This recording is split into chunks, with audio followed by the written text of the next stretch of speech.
और चलिए अब आपको सीधे दिल्ली लिए चलते हैं, बीजेपी मुख्यालय जहां पर संबोधन चल रहा है। भारत माता की। माननीय राष्ट्रीय अध्यक्ष जी माननीय प्रधानमंत्री जी का स्वागत कर रहे हैं। तालियों के गड़गड़ाहट के द्वारा आप लोग भी माननीय प्रधानमंत्री जी का ऐसे अभिवादन करें, अभिनंदन करें।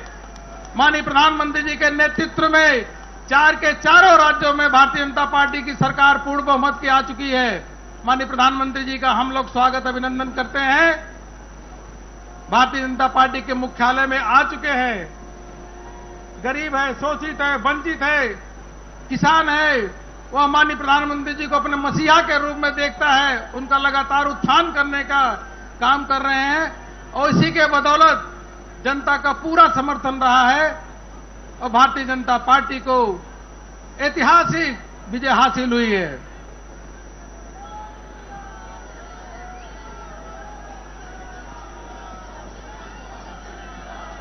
नरेंद्र मोदी, नरेंद्र मोदी, नरेंद्र मोदी, नरेंद्र मोदी, मोदी, मोदी, मोदी, मोदी, मोदी। देखो देखो कौन आया, देखो देखो कौन आया, भारत मां का। देखो देखो कौन आया। माननीय प्रधानमंत्री जी भारतीय जनता पार्टी के मुख्यालय में आ रहे हैं। आप सभी सौभाग्यशाली हैं कि माननीय प्रधानमंत्री मुख्यालय से ये तस्वीरें इस वक्त आपको दिखा रहे हैं, जहां पर इस वक्त प्रधानमंत्री मोदी पहुंचे हुए हैं और जीत का जश्न यहां पर मनाया जा रहा है। 4 राज्यों में जिस तरीके से बीजेपी को जीत मिली है, तो कहा जा रहा है कि मोदी का मैजिक यहां पर चला है और मोदी लहर में ही ये चारों प्रदेशों में बीजेपी की जीत दर्ज हुई है। और इसी जीत का जश्न मनाते हुए इस वक्त प्रधानमंत्री नरेंद्र मोदी बीजेपी मुख्यालय पहुंचे हुए हैं, जहां पर इस वक्त बीजेपी के तमाम कार्यकर्ता और नेता भी मौजूद हैं। गृह मंत्री अमित शाह, ये तस्वीरों में आप देख पा रहे हैं, वो भी इस वक्त बीजेपी मुख्यालय में मौजूद हैं।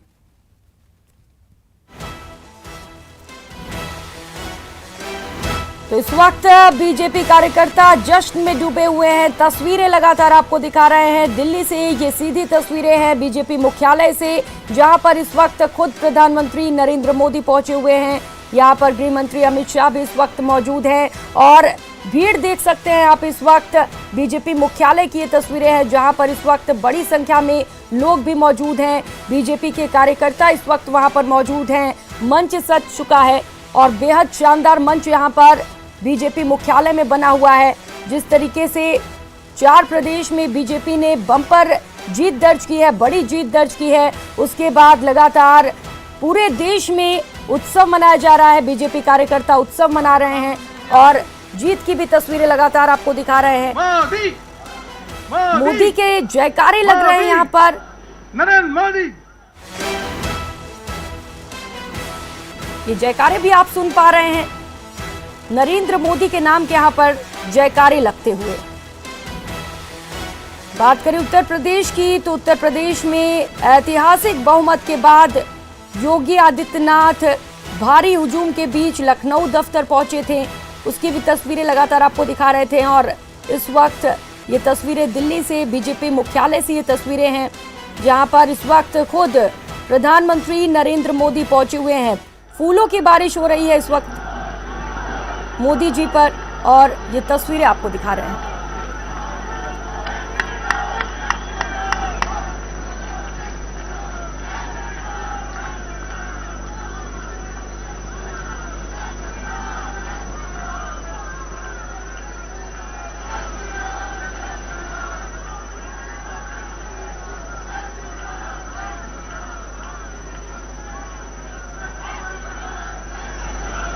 नरेंद्र मोदी, नरेंद्र मोदी, नरेंद्र मोदी, मोदी, मोदी, मोदी, मोदी, मोदी, नरेंद्र मोदी, नरेंद्र मोदी।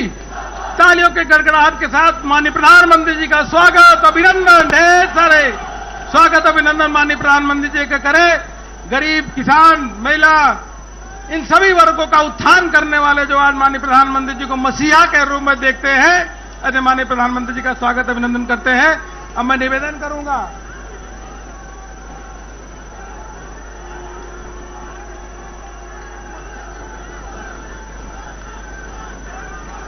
मैं निवेदन करूंगा कि मंच पे उपस्थित माननीय राजनाथ सिंह जी, माननीय अमित शाह जी, माननीय नितिन गडकरी जी, माननीय प्रधानमंत्री जी का माला पहना करके माननीय राष्ट्रीय अध्यक्ष जी के साथ स्वागत अभिनंदन करेंगे। माननीय राष्ट्रीय अध्यक्ष जी का भी अभिनंदन करते हैं।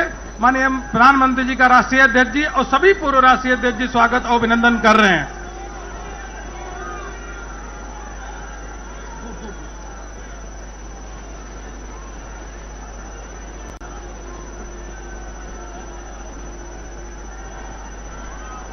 तालियों के द्वारा अभिनंदन करेंगे माननीय प्रधानमंत्री जी का। नरेंद्र मोदी, नरेंद्र मोदी, नरेंद्र मोदी। भारत माता की, भारतीय जनता पार्टी, भारतीय जनता पार्टी।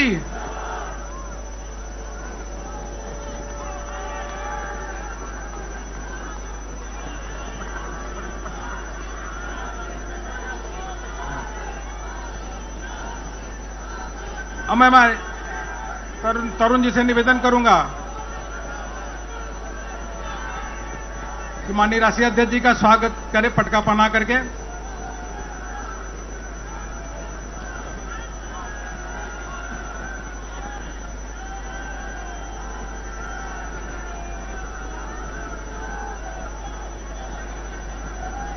माननीय रक्षा मंत्री जी, माननीय गृह मंत्री जी का हम लोग स्वागत अभिनंदन कर चुके हैं। अब मैं सीधे पार्टी के राष्ट्रीय अध्यक्ष आदरणीय जेपी नड्डा जी से निवेदन करूंगा कि आकर के कार्यकर्ताओं को संबोधित करें। माननीय राष्ट्रीय अध्यक्ष जी।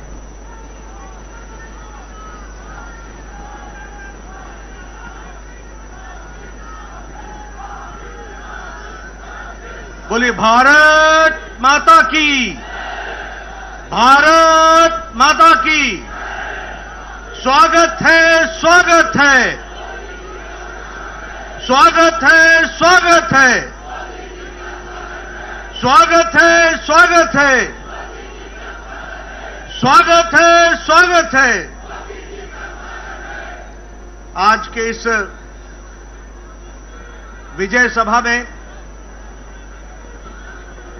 यहां उपस्थित भारत के यशस्वी प्रधानमंत्री, हम सबके आदरणीय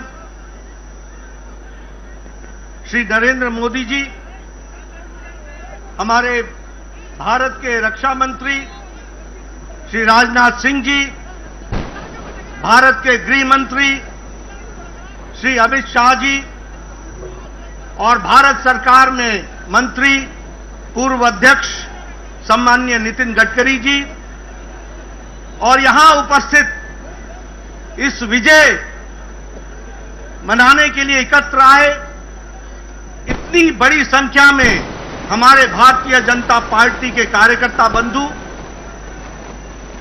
और मीडिया और इलेक्ट्रॉनिक मीडिया और प्रिंट मीडिया के मेरे साथी, ये हम सबका सौभाग्य है कि आज चुनाव के नतीजे जो भारतीय जनता पार्टी के पक्ष में एक तरफा आए हैं, उसके विजय यात्रा के क्रम में आज इस सभा में इतनी बड़ी संख्या में सब आकर अपने यशस्वी प्रधानमंत्री जी का स्वागत करने, अभिनंदन करने आए हैं। आप सबकी ओर से और करोड़ों भारतीय जनता पार्टी के कार्यकर्ताओं की ओर से मैं भारत के यशस्वी प्रधानमंत्री आदरणीय नरेंद्र मोदी जी का हार्दिक अभिनंदन करता हूं, स्वागत करता हूं।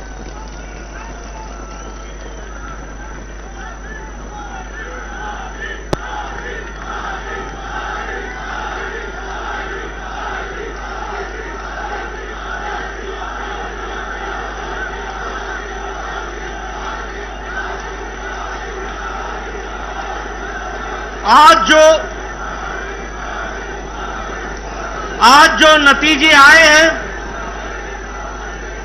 जिसमें हमें एक तरफा भारत की जनता का, 4 राज्यों का जो आशीर्वाद मिला है, ये आशीर्वाद में जो योगदान भारत की जनता ने किया है, वो इस बात को बताता है कि आदरणीय यशस्वी प्रधानमंत्री मोदी जी के द्वारा चलाए गए कार्यक्रम, उनके द्वारा प्रतिपादित किए गए नीतियां,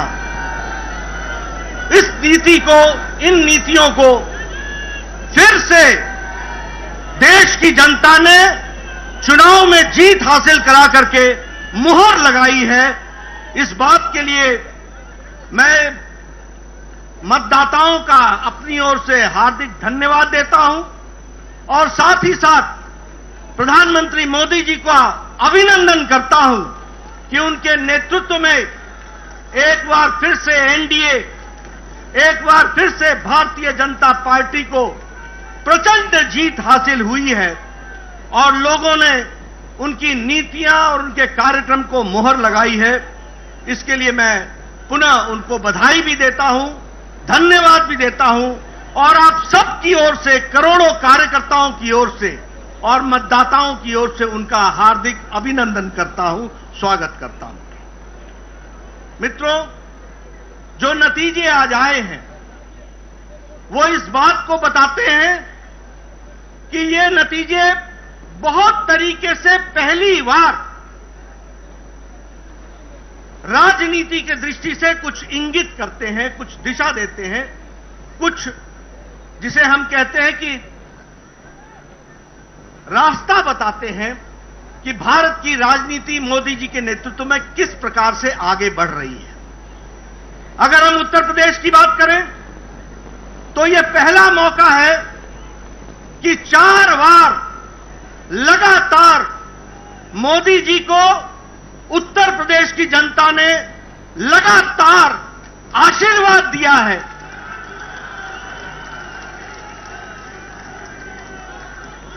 दो 2014 में प्रचंड जीत हासिल हुई थी उत्तर प्रदेश में लोकसभा में। 2017 में प्रचंड आशीर्वाद उत्तर प्रदेश की जनता ने दिया था और हमारी सरकार बनाई थी और 2019 में फिर से लोकसभा में भारतीय जनता पार्टी को मोदी जी के नेतृत्व में आशीर्वाद मिला था और इस बार फिर से 2022 में चौथी बार लगातार भारतीय जनता पार्टी को आशीर्वाद मिल रहा है। यह पहली बार 37 साल बाद हो रहा है कि उत्तर प्रदेश में लगातार कोई पार्टी की सरकार दोबारा आई है। यह 37 साल बाद उत्तर प्रदेश की धरती पर हो रहा है और हमारा वोट शेयर भी 42% से ज्यादा बढ़कर के आया है। इसी प्रकार हम देखें तो उत्तराखंड जब से राज्य बना तब से हमेशा वहां सरकार बदलती रही, हर चुनाव में सरकार बदलती रही, लेकिन मोदी जी के नेतृत्व में उत्तराखंड का चुनाव लड़ा गया और उत्तराखंड की जनता ने भी फिर से दोबारा और पहली बार दोबारा सरकार बनाई है और उत्तराखंड में भी भारतीय जनता पार्टी को बहुमत दिया गया। अगर हम बात करें मणिपुर की तो मणिपुर में भी पहली बार विशुद्ध भारतीय जनता पार्टी के बहुमत से अब हमारी सरकार बन रही है। यह परिस्थिति आई है, इसको भी हमको याद रखना चाहिए।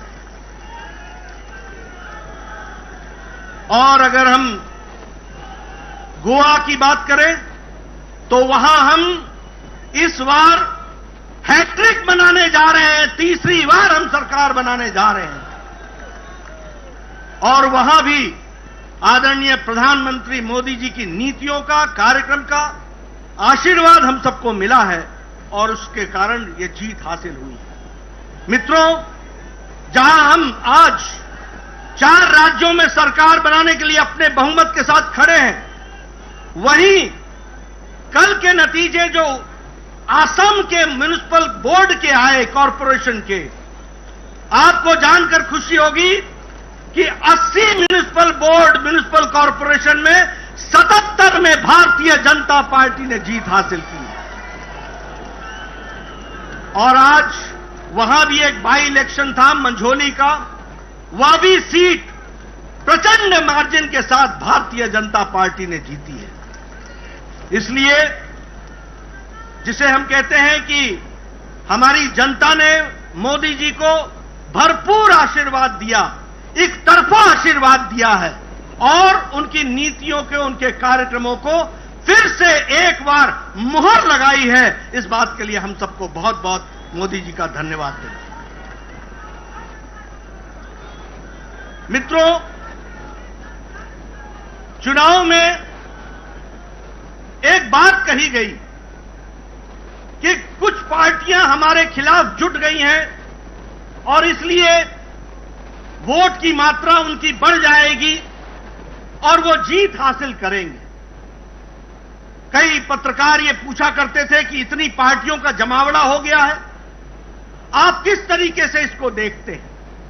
मैं उस समय भी कहता था कि यदि नेता मिल जाएं और पार्टियां मिल जाएं तो वोटर नहीं मिलता है, वोटर अपनी रक्षा करना खुद।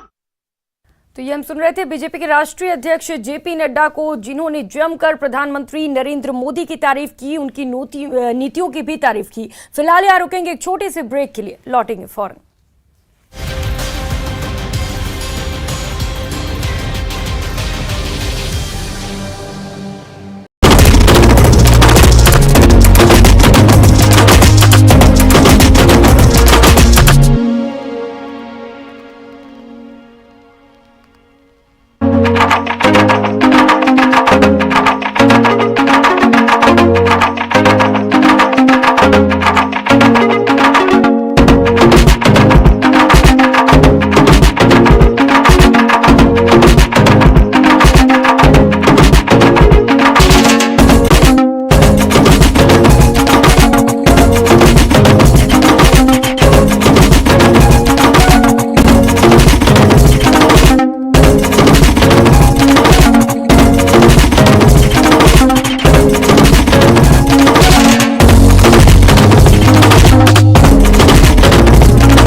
ब्रेक के बाद आप सभी का स्वागत है और चलिए एक बार फिर से आपको लिए चलते हैं बीजेपी मुख्यालय दिल्ली हुकूमत की तरफ बढ़ रहे हैं।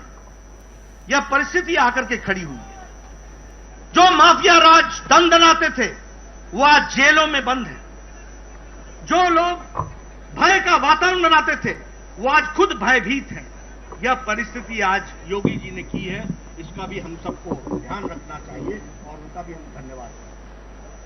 अगर हम मणिपुर की बात करें, प्रधानमंत्री जी ने नॉर्थ ईस्ट का ये पहले प्रधानमंत्री हैं जिन्होंने एक्ट ईस्ट पॉलिसी, पूर्व की ओर देखो और काम करो, पूर्व को संभालो और मुख्य धारा में शामिल करो।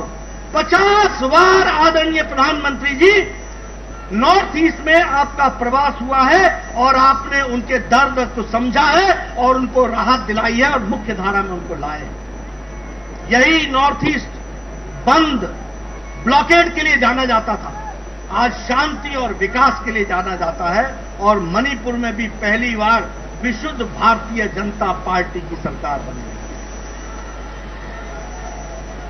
अगर हम बात करें उत्तराखंड की तो यह भी हम दोबारा जीत करके आ रहे हैं, पहली बार मौका मिला और यहां भी विकास हर दृष्टि से हो रहा है। और जो मोदी जी ने कहा कि उत्तराखंड अगले दशक उत्तराखंड का होगा, इसको उत्तराखंड की जनता ने अपनाया है, समझा है, जाना है और भारतीय जनता पार्टी को मुहर लगाई है। मित्रों, अगर ये हम सब लोग यहां बैठे हैं बिना मास्क के और नजदीक बैठे हैं, ये संभव अगर हुआ है तो आदरणीय प्रधानमंत्री जी के अथक प्रयास से हुआ है। जो 180 करोड़ लोगों को वैक्सीनेशन देकर डबल डोज उनको तैयार किया है। जब पाश्चात्य देश मुसीबत में अपने आप को पाते हैं तो 130 करोड़ का देश मोदी जी के नेतृत्व में सुरक्षित दिखता है। इस बात को भी हमको याद रखना चाहिए। आर्थिक स्थिति में जो विकास हुआ है कोरोना के पश्चात, आज भारत की आर्थिक स्थिति जिसको दुनिया के मान रही है कि एक फास्टेस्ट ग्रोइंग इकोनॉमी के तरीके से आगे बढ़ रहा है, यह भी दूरदृष्टि बताती है हमारे आदरणीय प्रधानमंत्री। आज हम सब लोग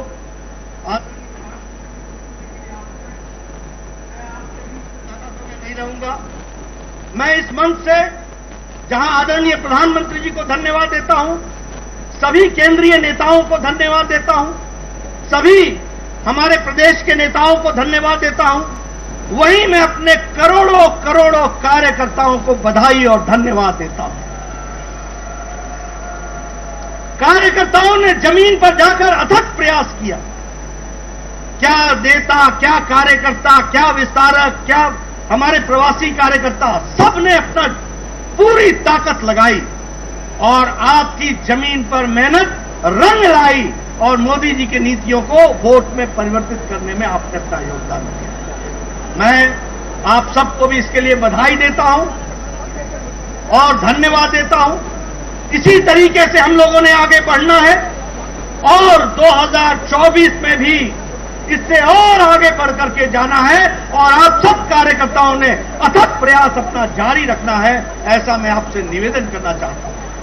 आपके राष्ट्रभक्ति को मैं सलाम करता हूं। आपके राष्ट्रभक्ति के साथ, पार्टी के साथ खड़े होकर के कार्य को करने की मैं साधुवाद देता हूं और इसी प्रकार से हम सब लोगों ने आगे बढ़ना है और भारत को मोदी जी के नेतृत्व में यशस्वी बनाना है।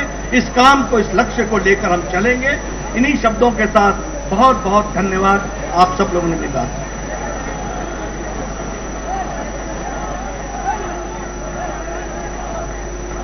गरीब, शोषित, वंचित के लगातार उत्थान करने वाले उनके मसीहा के रूप में माननीय प्रधानमंत्री जी विश्व के सबसे लोकप्रिय नेता हैं।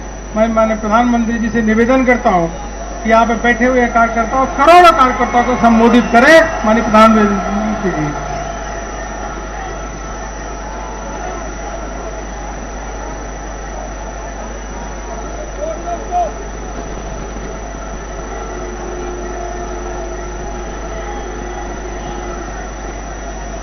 भारत माता की, भारत माता की, भारत माता की। आज उत्साह का दिन है, उत्सव का दिन है। ये उत्सव भारत के लोकतंत्र के लिए है। मैं इन चुनावों में हिस्सा लेने वाले सभी मतदाताओं को बहुत बहुत बधाई देता हूं। उनके निर्णय के लिए मतदाताओं का आभार व्यक्त करता हूं। विशेष रूप से हमारी माताओं बहनों ने, हमारे युवाओं ने जिस प्रकार भारतीय जनता पार्टी को भरपूर समर्थन दिया है, वो अपने आप में बहुत बड़ा संदेश है। मुझे इस बात का भी संतोष है कि फर्स्ट टाइम वोटर्स ने बढ़ चढ़कर मतदान में हिस्सा लिया और भाजपा की जीत पक्की की।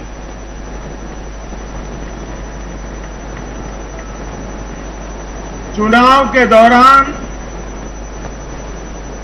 भाजपा के कार्यकर्ताओं ने मुझसे वादा किया था कि इस बार होली 10 मार्च से ही शुरू हो जाएगी। हमारे कर्मठ कार्यकर्ताओं ने ये विजय ध्वज फहरा करके इस वायदे को पूरा करके दिखाया है। मैं भाजपा के सभी कार्यकर्ताओं की भूरी भूरी प्रशंसा करूंगा, जिन्होंने दिन रात देखे बिना इन चुनावों में कड़ी मेहनत की। हमारे कार्यकर्ता जनता जनार्दन का दिल जीतने में, जनता जनार्दन का विश्वास जीतने में सफल रहे और पूरे पार्टी का नेतृत्व जिन्होंने किया, कार्यकर्ताओं ने को जिन्होंने लगातार मार्गदर्शन किया, ऐसे हमारे राष्ट्रीय अध्यक्ष श्रीमान जगत प्रकाश नड्डा जी को भी मैं बहुत बहुत अभिनंदन करता हूं, बहुत बहुत बधाई देता हूं।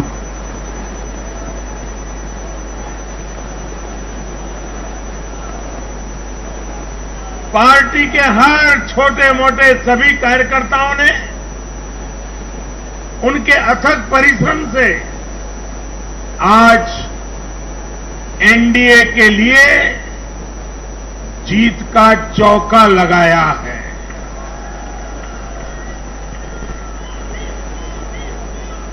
साथियों, उत्तर प्रदेश ने देश को अनेक प्रधानमंत्री दिए,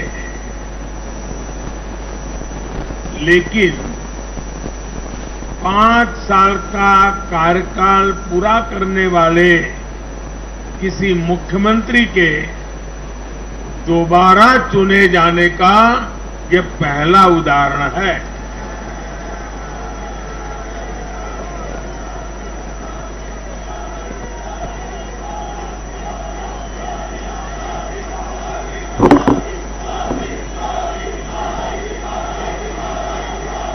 अभी नड्डा जी ने विस्तार से बताया, उत्तर प्रदेश में 37 साल बाद कोई सरकार लगातार दूसरी बार सत्ता में आई है। 3 राज्य यूपी, गोवा और मणिपुर में सरकार में होने के बावजूद बीजेपी के वोट शेयर में वृद्धि हुई है।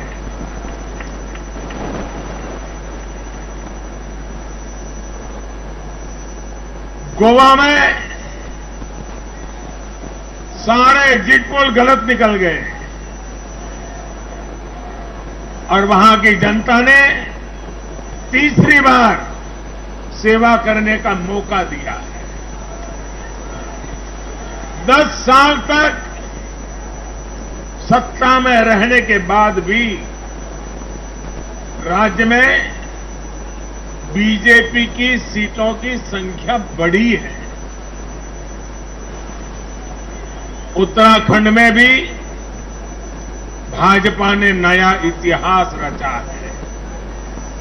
राज्य में पहली बार कोई पार्टी लगातार दूसरी बार सत्ता में आई है। यानी सीमा से सटा एक पहाड़ी राज्य, एक समुद्र तटीय राज्य और एक मां गंगा का विशेष आशीर्वाद प्राप्त एक राज्य और पूर्वोत्तर सीमा पर एक राज्य, भाजपा को चारों दिशाओं से आशीर्वाद मिला है।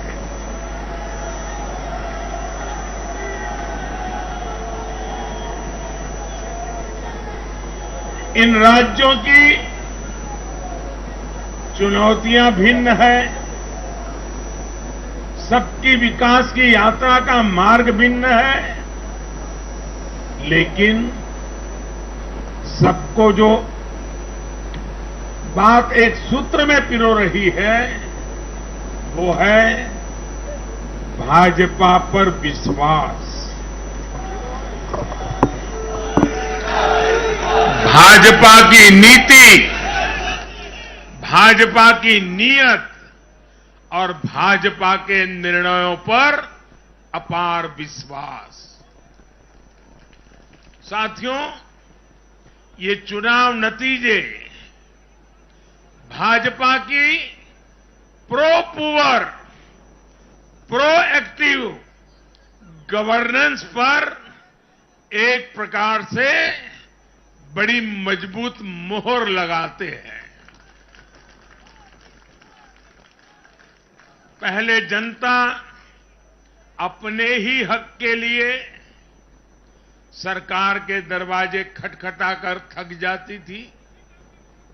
बिजली, पानी, गैस, टेलीफोन, बहुत बुनियादी सुविधाओं के लिए, सामान्य जरूरतों के लिए सरकारी दफ्तरों के चक्कर काटने पड़ते थे, पैसे देने पड़ते थे। कुछ साधन संपन्न लोगों तक सुविधा पहुंचने के रास्ते अलग थे, पहुंच जाती थी। देश में गरीबों के नाम पर घोषणाएं बहुत हुई, योजनाएं भी बहुत बनी, लेकिन उस योजनाओं का जो हकदार था, जिस गरीब का उस पर हक था, उसके लिए ये हक उसको मिले बिना परेशानी को मिले, उसके लिए गुड गवर्नेंस, डिलीवरी, इसका बड़ा महत्व होता है। लेकिन भाजपा इस बात को समझती है और मैं लंबे अरसे तक मुख्यमंत्री के नाते काम करके आया हूं, इसलिए मुझे पता है कि आखिरी इंसान की सुविधा के लिए कितनी मेहनत करनी चाहिए। बीते वर्षों में हमने गवर्नेंस डिलीवरी सिस्टम तो बेहतर किया ही, साथ साथ पूरी प्रक्रिया में पारदर्शिता भी लाए हैं। भाजपा गरीब को भरोसा देती है कि प्रत्येक गरीब तक सरकार ने निर्णय किए हुई सुविधाएं जरूर पहुंचेगी। और मैं गरीब के घर तक उसका हक पहुंचाए बिना चैन से बैठने वाला इंसान नहीं।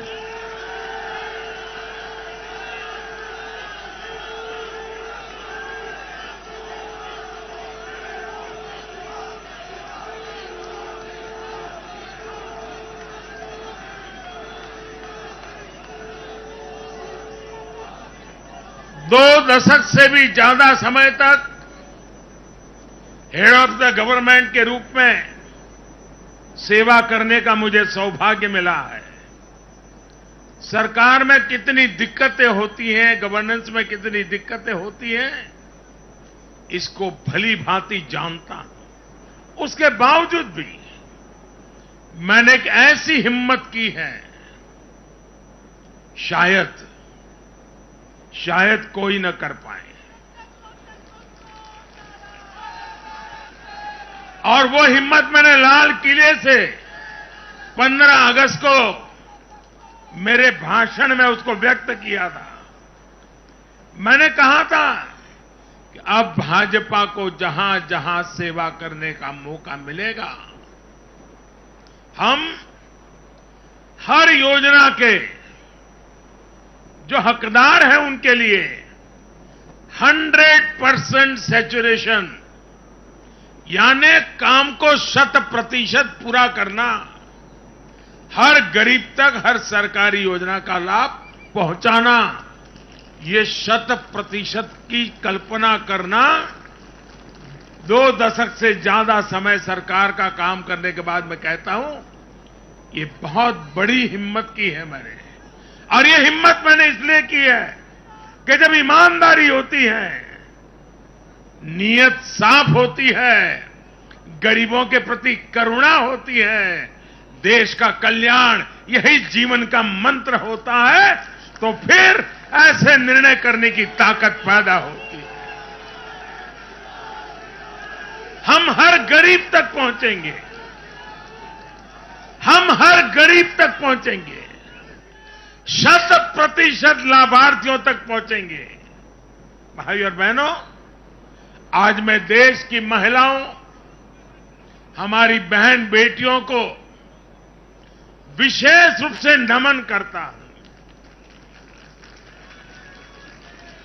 चुनाव के नतीजों में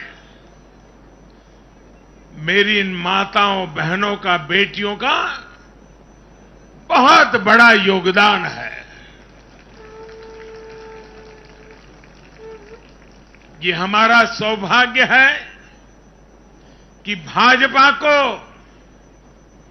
बहनों, बेटियों, माताओं ने इतना स्नेह दिया है, इतना आशीर्वाद मिला है।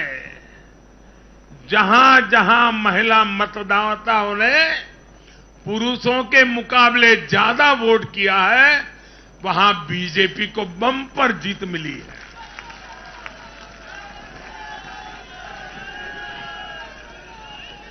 एक प्रकार से हमारी माताएं, बहनें, हमारी बेटियां, हमारी ये स्त्री शक्ति भाजपा की जीत की सारथी बनी है।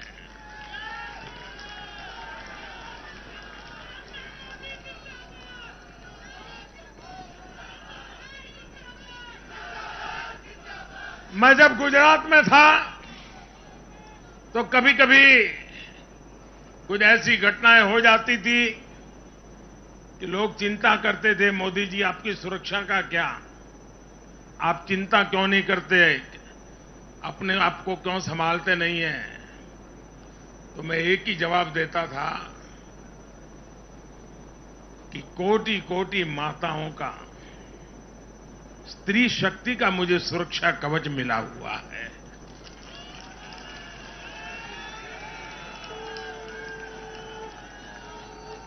साथियों, भारत की माताएं, बहन, बेटियां निरंतर भाजपा पर विश्वास कर रही हैं। उनको पहली बार विश्वास मिला है कि सरकार उनकी छोटी से छोटी जरूरतों को भी ध्यान में रखती है। साथियों, इन चुनावों के नतीजों ने एक बात और साफ कर दी है कि यूपी की जनता को,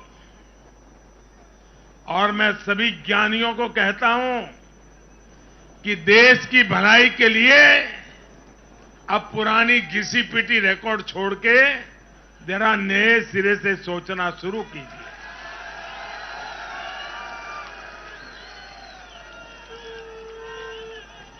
इस देश के लिए बड़ी दुख की बात है। मैं स्वयं बहुत दुख अनुभव करता था जब ये ज्ञानी लोग यूपी की जनता को सिर्फ और सिर्फ जातिवाद के तराजू से तोलते थे, जातिवाद की दृष्टि से देखते थे। मैं समझता हूं कि उत्तर प्रदेश के नागरिकों को जातिवाद की बाड़ाबंदी में बांध करके वे उन जातियों का अपमान करते थे, उन नागरिकों का अपमान करते थे, पूरे उत्तर प्रदेश का अपमान करते थे। कुछ लोग ये कहकर यूपी को बदनाम करते हैं कि यहां के चुनाव में तो जाति ही चलती है। लेकिन भाइयों बहनों, उत्तर प्रदेश के लोगों ने दिखा दिया है। 2014 के चुनाव नतीजे देखें, 2017, 2019 के नतीजे देखें, और अब फिर 22 में भी देख रहे हैं। हर बार यूपी के लोगों ने सिर्फ और सिर्फ विकासवाद की राजनीति को ही चुना है। यूपी के लोगों ने इन लोगों को यह सबक दिया है और यह सबक उनको सीखना होगा।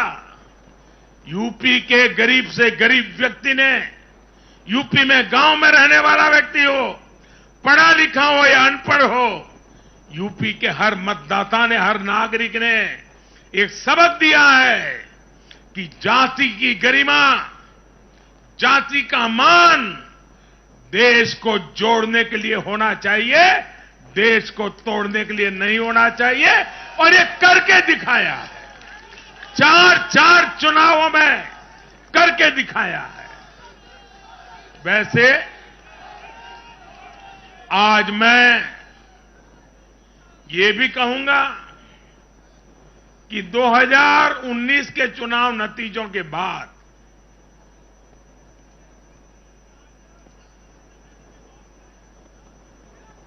कुछ पॉलिटिकल ज्ञानियों ने कहा था 2019 में जब लोकसभा में हम दोबारा जीत करके आए तो उस ज्ञानियों ने कहा था कि भाई 2019 के जीत में क्या है, ये तो 2017 में ही तय हो गई थी, क्योंकि 2017 में यूपी का रिजल्ट आया था। मैं मानता हूं इस बार भी ये ज्ञानी जरूर कहने की हिम्मत करेंगे कि 2022 के नतीजों ने 2024 के नतीजे तय कर दिए हैं।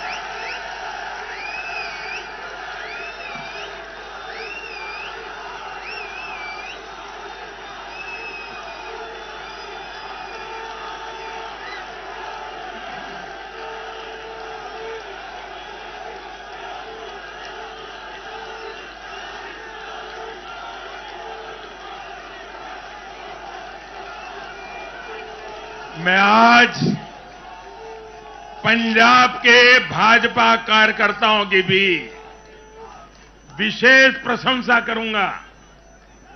उन्होंने विपरीत परिस्थितियों में जिस प्रकार पार्टी का झंडा बुलंद किया है, वो आने वाले समय में पंजाब में भाजपा की मजबूती को, देश की मजबूती को एक अहम स्थान के रूप में विकसित करेंगे, ये मेरा पूरा विश्वास है। पंजाब में भाजपा एक शक्ति के रूप में उभरनी है, ये मैं अपनी आंखों के सामने देख रहा हूं दोस्तों। सीमावर्ती राज्य होने के नाते पंजाब को अलगाववादी राजनीति से सतर्क रखना भाजपा का कार्यकर्ता जान की बाजी लगा करके भी इस काम को करता रहेगा।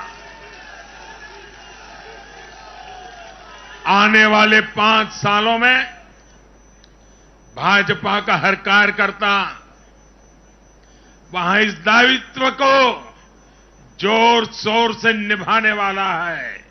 ये विश्वास मैं पंजाब की जनता को आज देना चाहता हूं। साथियों, ये चुनाव ऐसे समय में हुए हैं जब दुनिया 100 साल के सबसे बड़े कोरोना जैसी महामारी के संकट से लड़ रही है। पूरी मानव जात, पूरा विश्व 100 साल में ऐसी बीमारी नहीं देखी, ऐसी मुसीबत से लड़ना नहीं पड़ा है। ये जैसे कुछ कम था तो युद्ध ने भी विश्व की चिंताएं बढ़ाई हैं। इन परिस्थितियों में दुनिया भर की सप्लाई चेन छिन्न भिन्न हो गई है। 2 साल से सप्लाई चेन पर बहुत ही विपरीत प्रभाव हुआ और युद्ध ने उसमें और जोड़ दिया। इन चुनौतियों से निपटने के लिए भारत ने जो कदम उठाए, आर्थिक स्तर पर जो फैसले लिए, गरीब कल्याण के जो फैसले लिए, उन सभी ने भारत को संभल कर आगे बढ़ने में बहुत मदद की। भारत बच पाया है क्योंकि हमारी नीतियां जमीन से जुड़ी रही।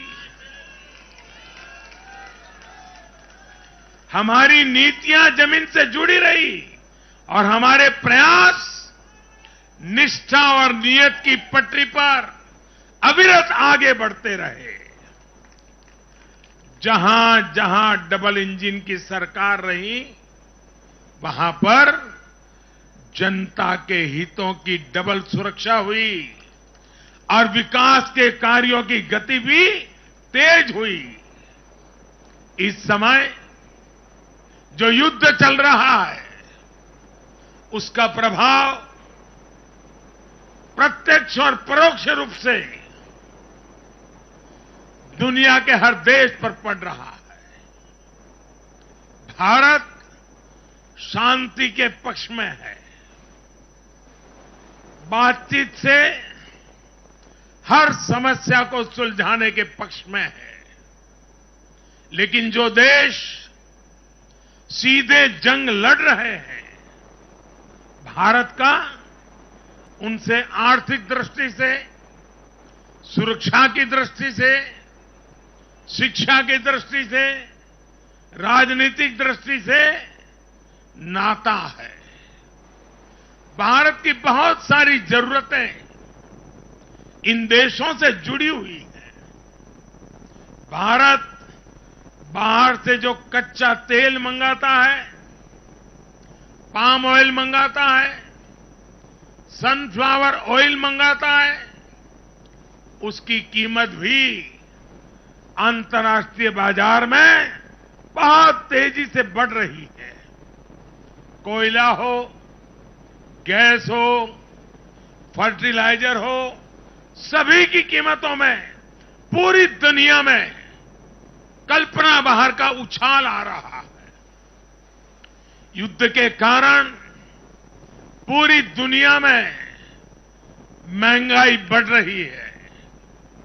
विकासशील देशों को विशेष रूप से कठिनाई का सामना करना पड़ रहा है।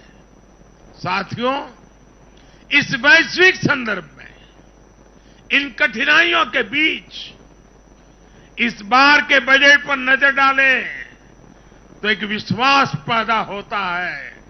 देश आत्मनिर्भर भारत अभियान के मार्ग पर आगे बढ़ रहा है।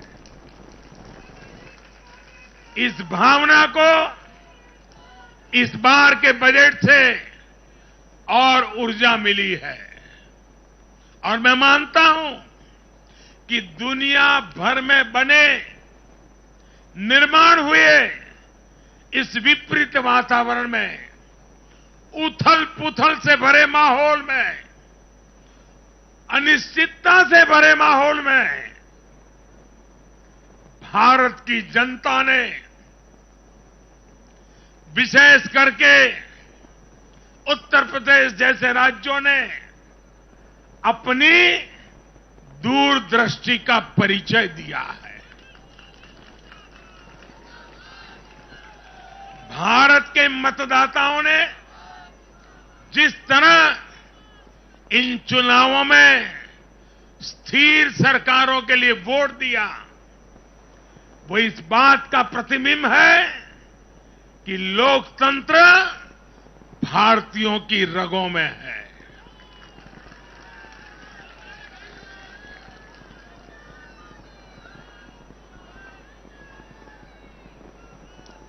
लेकिन भाई और बहनों, आज इस अवसर पर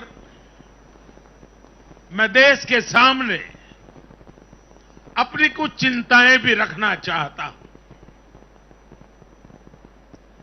देश का नागरिक तो बहुत जिम्मेदारी के साथ देश के हित में अपना काम कर रहा है।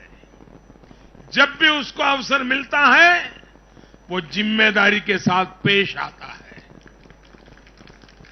देश का सामान्य नागरिक राष्ट्र निर्माण में जुटा है, लेकिन हमारे यहां कुछ लोग लगातार राजनीति का स्तर गिराते जा रहे हैं। कोरोना के इस समय में भी हमने देखा है कि इन लोगों ने देशवासियों को गुमराह करने की लगातार कोशिश की। वैक्सीनेशन के हमारे प्रयासों की दुनिया प्रशंसा कर रही है, लेकिन इस पवित्र कार्य पर, मानवता के कार्य पर, सेवा के कार्य पर, भारत की वैक्सीन पर भी सवाल उठाए गए।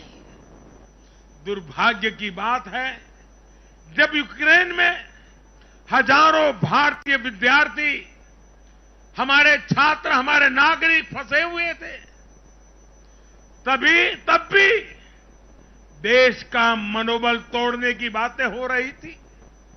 जो वहां फंसे थे उनके परिवारों की चिंता बढ़ाने का काम हो रहा था। ये लोग उन बच्चों में असुरक्षा की भावना बढ़ा रहे थे, यहां उनके परिवार वालों की चिंता बढ़ा रहे थे। इतना ही नहीं, इन लोगों ने ऑपरेशन गंगा को भी प्रदेशवाद की बेड़ियों में बांधने की कोशिश की।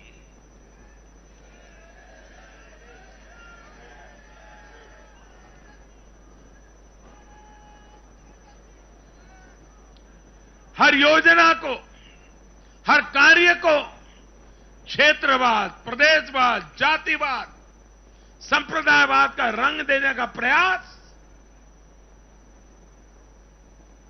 भारत के उज्जवल भविष्य के लिए बहुत बड़ी चिंता का विषय है।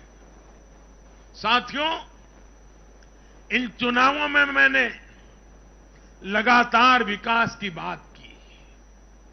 गरीबों को घर, गरीबों को राशन, वैक्सीन, आधुनिक इंफ्रास्ट्रक्चर, हर विषय पर भाजपा का विजन लोगों के सामने रखा।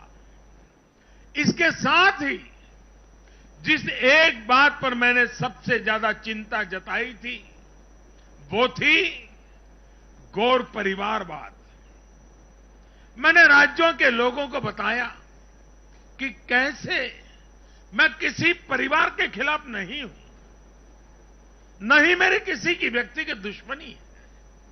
मैं लोकतंत्र की चिंता करता हूं और मैं सभी ज्ञानियों को कहता हूं, जरा लोकतंत्र के तराजू पर इन चीजों को तोल के देखो।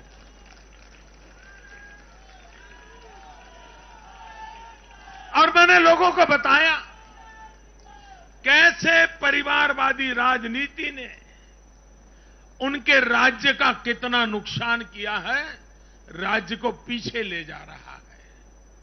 और मुझे खुशी है कि मतदाताओं ने इस बात को समझते हुए भी इस चुनाव में अपना वोट दिया है, लोकतंत्र की ताकत को मजबूत किया है। साथियों, ये लगातार बहस बहुत जरूरी है। भारत जैसे लोकतंत्र में और देश को जिस ऊंचाई पर ले जाना है उसको ध्यान में रखते हुए जिन मुद्दों को मैं उठा रहा हूं उसको निरपेक्ष भाव से बहस होना जरूरी है। भारत में परिवारवादी राजनीति का, ये मेरे शब्द लिख करके रखिए दोस्तों, एक न एक दिन ऐसा आएगा जब भारत में परिवारवादी राजनीति का सूर्यास्त ये देश के नागरिक करके रहेंगे।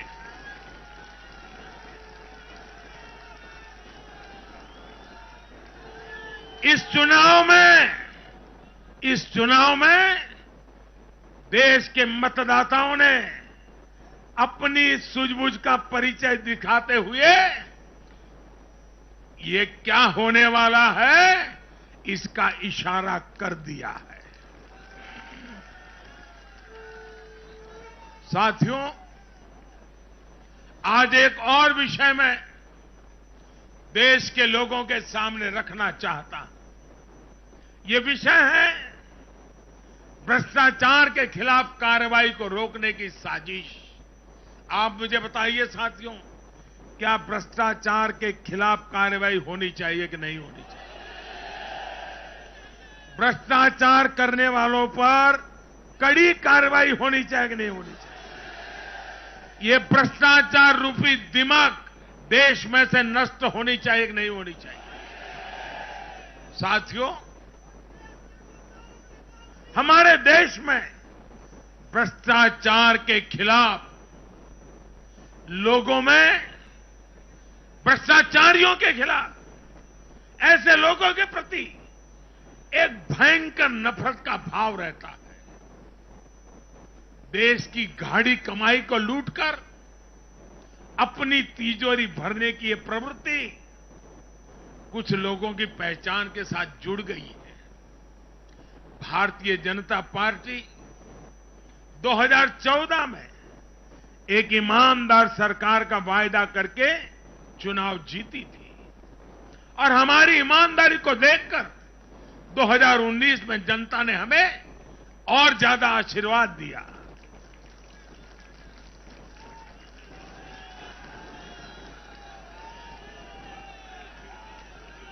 और देश हमसे अपेक्षा करता है कि मोदी जी, आपकी सरकार सिर्फ प्रामाणिक रहे इतना इनफ नहीं है। आप ही हैं, आप ही की सरकार है जो भ्रष्टाचारियों को सजा कर सकती है, उन पर कठोर से कठोर कार्रवाई कर सकती है। मुझे बताइए, जनता की इस अपेक्षा को मुझे पूरा करना चाहिए कि नहीं करना चाहिए? जनता की आशा आकांक्षा के लिए सरकार ने जिम्मेवार व्यवहार करना चाहिए कि नहीं करना चाहिए? लेकिन आज हम देख रहे हैं जो निष्पक्ष संस्थाएं हैं, जो पूरी तरह इंडिपेंडेंट हैं, वे अगर भ्रष्टाचार के खिलाफ कार्रवाई करते हैं तो ये लोग और उनका पूरा इकोसिस्टम अब भ्रष्टाचारियों की रक्षा करने के लिए उन संस्थाओं को बदनाम करने के लिए मैदान में आ गए हैं।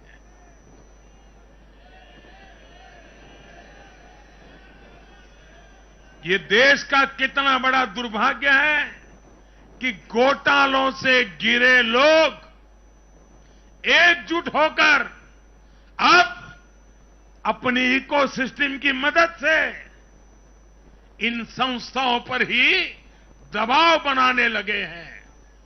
जांच एजेंसियों को रोकने के लिए ये लोग अपने इकोसिस्टम के साथ मिलकर नए नए तरीके खोजते हैं। इन लोगों को देश की न्यायपालिका पर भी भरोसा नहीं है। पहले हजारों करोड़ रुपए का भ्रष्टाचार करो, फिर जांच भी नहीं होने दो, और जांच करे तो उस पर दबाव बनाओ। ये इन लोगों की प्रवृत्ति है। और देश के लोगों को एक और बात पर मैं ध्यान देना के लिए आकर्षित करना चाहता हूं। ये लोग किसी भ्रष्टाचारी पर कार्रवाई होते ही उसे धर्म का रंग देते हैं, प्रदेश का रंग दे देते हैं, जाति का रंग देने लगते हैं।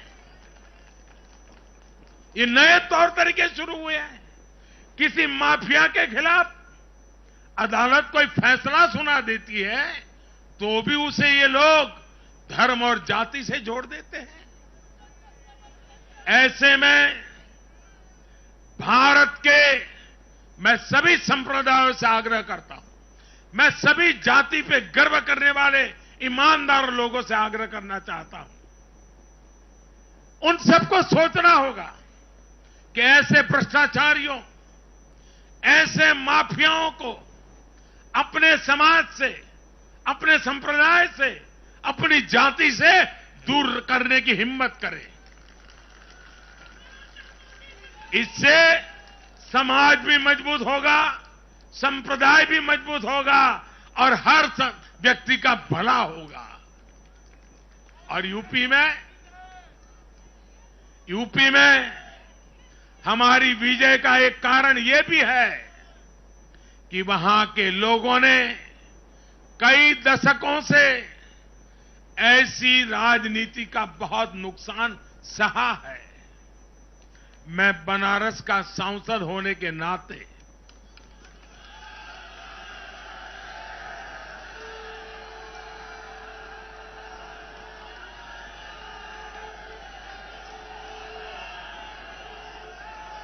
यूपी के लोगों के प्यार और आशीर्वाद ने मुझे भी यूपी वाला बना दिया है।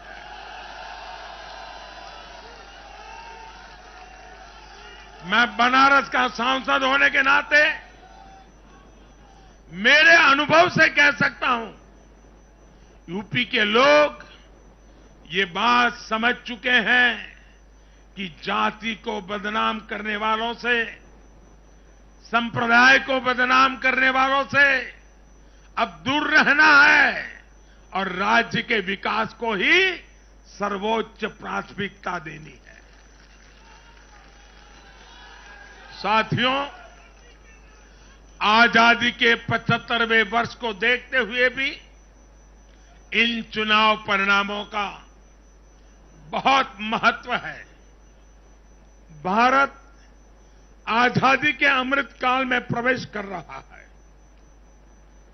ये चुनाव परिणाम आने वाले 25 वर्षों के हमारे राष्ट्रीय संकल्पों के प्रति देश के मिजाज को, देश के मूड को प्रतिबिंबित करते हैं।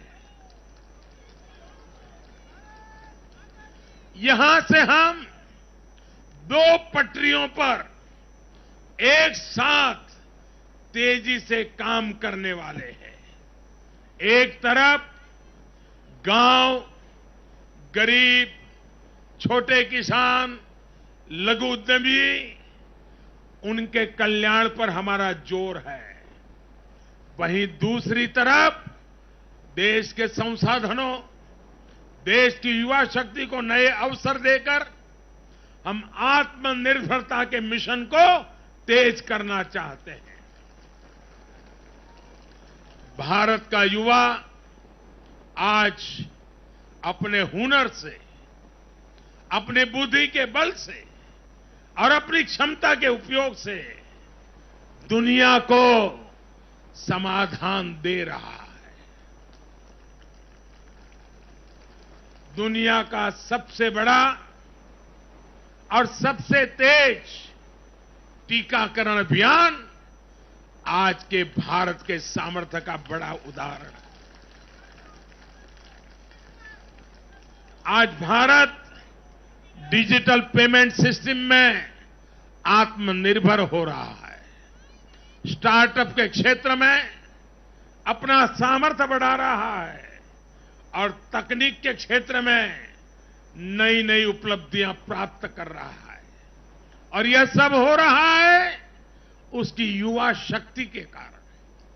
भारत में शिक्षा का स्तर उच्च कोटि का हो, जो देश और दुनिया की जरूरतों को पूरा करने वाली वर्कफोर्स तैयार कर सके, यह हमारा संकल्प है।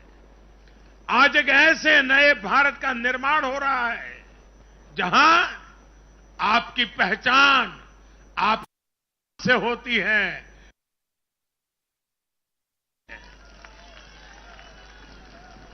मुझे विश्वास है सबका साथ, सबका विकास, सबका विश्वास और सबका प्रयास के मंत्र पर चलते हुए हम अपने अपने राज्यों को नई ऊंचाई पर लेके जाएंगे। जब देश के हर राज्य का विकास होगा तो देश का भी विकास होगा। और मुझे तो मैं गुजरात में इतने साल काम किया, दिल्ली में सरकार भारतीय जनता पार्टी को अच्छा मानने वाली सरकार नहीं थी।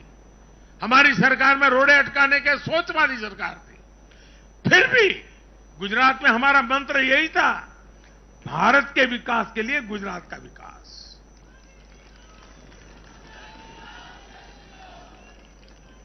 साथियों,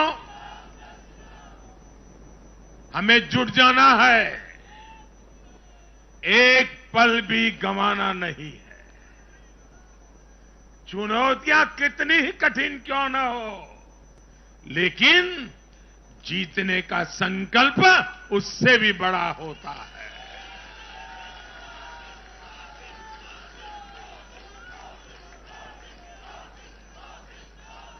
बड़े संकल्पों के साथ, बड़े सपनों के साथ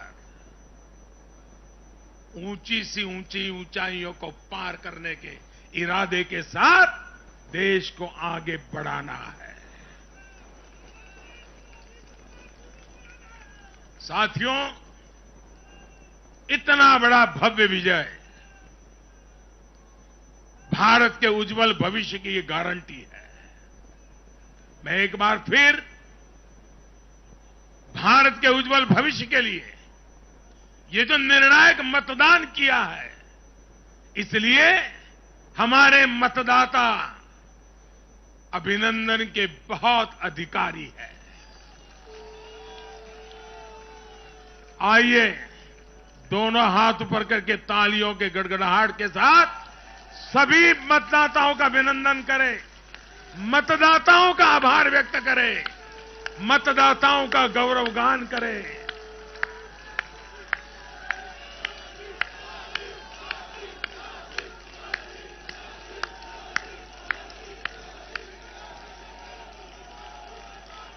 भारत माता की, भारत माता की, भारत माता की। बहुत बहुत धन्यवाद।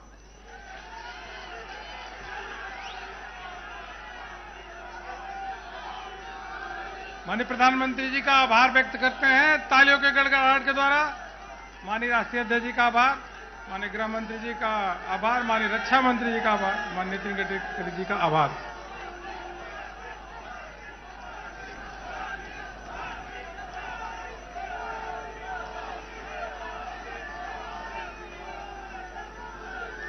आप सभी कार्यकर्ताओं से निवेदन है कि आप सभी के लिए यहाँ पे भोजन की व्यवस्था